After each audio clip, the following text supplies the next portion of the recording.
Praise the Lord everyone. सबको जय मसीह की। मैं बिलीव करती हूँ आप ब्लेस्ड होंगे, आपके घराने, आपके लोग। आओ मैं सामर्थ से भरे और इस पवित्र वचन को आप सभी के लिए पढ़ती हूँ, जो हमें मेरी भविष्यवाणियों की पुस्तक में से परमेश्वर के दास अपोस्टल अंकुर यूसुफ निरूला जी द्वारा और परमेश्वर की दासी पास्टर सोनिया यूसुफ निरूला जी द्वारा दिया जाता है। आओ मैं उस सामर्थ से भरे और इस पवित्र वचन को मैं आप सभी लोगों के लिए पढ़ती हूँ।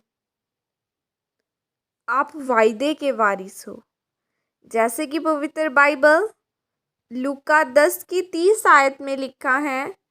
यीशु ने उत्तर दिया, एक मनुष्य यरूशलेम से यरीहो को जा रहा था कि डाकुओं ने घेर कर उसके कपड़े उतार लिए और मार पीट कर उसे अधमरा छोड़कर चले गए। हालेलुया। मेरे प्रियो, बाइबल में जब प्रभु यीशु मसीह दृष्टांत सुना रहे थे तो यह सच्ची कहानी थी। यह परमेश्वर ने कोई उदाहरण नहीं दिया था, वह एक सच्ची घटना सुना रहे थे। यरूशलेम का मतलब ऊंचा स्थान, आशीष का स्थान, शांति का स्थान, और यरीहो का मतलब एक ऐसा स्थान जो आपके दिमाग में बना हुआ है, जो असली नहीं है।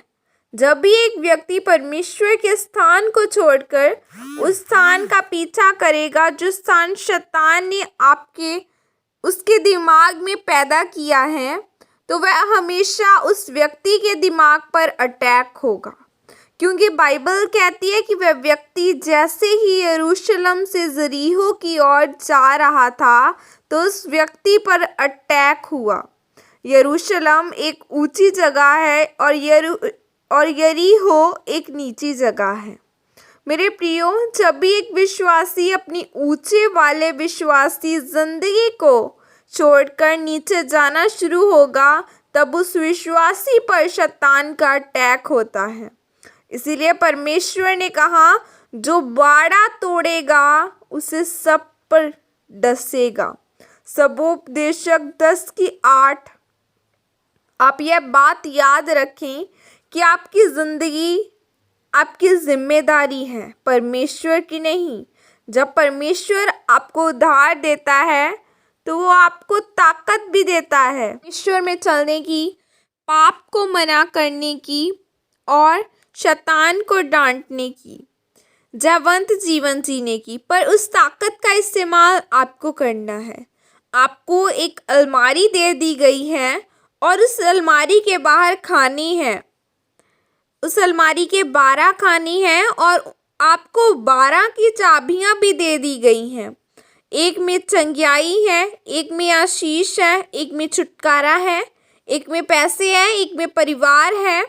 अगर आप रोते ही रहेंगे अलमारी के सामने चाबियां हाथ में पकड़ के कि मुझे चंगियाई चाहिए, और आप दरवाजे को नहीं खोलेंगे, तो फिर आप सारी उम्र रोते ही रहेंगे और आप अपनी आशीष को कभी भी नहीं ले पाएंगे।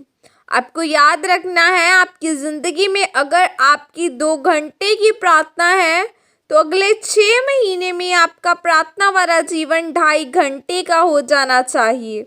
वो नीचे नहीं आना चाहिए। आपका उपवास वाला जीवन कम नहीं होना चाहिए, वो नीचे नहीं आना चाहिए। और शैतान का आपको व्यभिचार में लेकर जाने का मकसद आपकी आत्मिक ज़िंदगी को नीचे करना है, ताकि वो आप पर अटैक कर सके, क्योंकि वो जानता है कि आप वायदे की संतान हो। याद रखें, आप साधारण दिख सकते हैं लेकिन आप परमेश्वर के लिए खास हैं।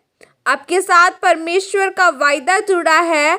आपको सिर बनाने का वायदे, ऊंचा करने का वायदा, आशीषित करने का वायदा, आगे रखने का वायदा। मेरे प्रिय, परमेश्वर इसहाक से कहता है कि मैंने तेरे पिता अब्राहम के साथ वायदा किया है कि मैं तुझे आशीष दूंगा, और आप अब्राहम की संतान कहलाए जाते हैं, क्योंकि बाइबल बताती है कि जब आप प्रभु यीशु मसीह को अपना उद्धारकर्ता ग्रहण करते हैं तो प्रभु यीशु मसीह भी अब्राहम के वंश से पैदा हुए थे।